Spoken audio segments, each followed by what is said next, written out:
Hi guys, it's Sir Jam in here, Tarot Reader. So, tignan natin kung ano ang reading mo for today. Just a reminder, this is a general reading.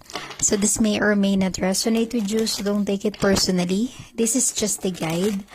This is also a timeless reading. So, kung panood mo ito sa ibang panahon at ibang pagkakataon, possible na nakatadhanang mapanood mo ang reading na ito. Maaring yung mga advice and messages na mapull out natin ay makatulong sa iyong sitwasyon. Also, please like, share, comment, and follow my page for more videos like this. Give me your energy. Anong reading mo for today?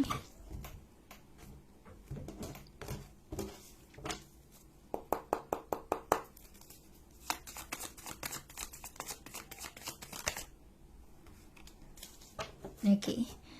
You have here the Hierophant energy. Maaaring iba sa inyo ay Taurus energy, an earth sign. Posible rin connected ka with a Taurus energy. Maaaring may letter W or may letter A sa pangalan mo or ganun sa pangalan ng person na connected sa'yo. Posible rin may letter X. Okay? So, the Hierophant energy. The Hierophant is all about commitment, union, agreement. Okay? Maaaring ang iba sa inyo ay may plano na magpakasal. Usually, the Hierophant is a marriage, a connection, a union with someone, a partnership, posible rin. Meron kang planong magkaroon ng connection, union, or partnership with someone. Maaring sa business, posible rin sa trabaho mo. There is something going on between you and other people. Okay, there's a collaboration, a connection with other people.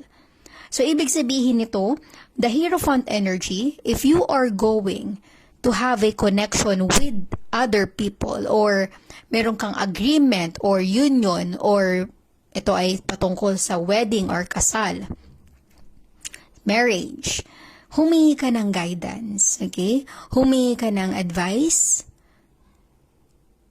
maaaring sa pamilya mo, sa magulang mo, sa kamag-anak mo, sa taong alam mo yung hinihingan mo ng gabay kapag meron kang mga big decision sa buhay. Okay? Wag na wag kang kakalimot na humingi ng guidance and advice, lalo na alam mo na merong impact, may malaking pagbabago na magaganap sa buhay mo dahil sa desisyong ito. Particular man yan sa partnership or collaboration with other people, kung sa trabaho man yan, maganda pa rin na nakakakuha ka ng opinyon ng ibang tao versus sa sarili mong opinyon. Kasi minsan, may mga bagay na akala natin na kukonsider natin ng lahat, pero meron pala tayo na miss out.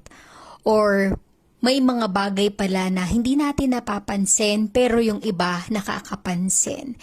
Kaya kung meron kang mga big decision sa buhay mo, importante na humihingi ka ng guidance and advice sa iba.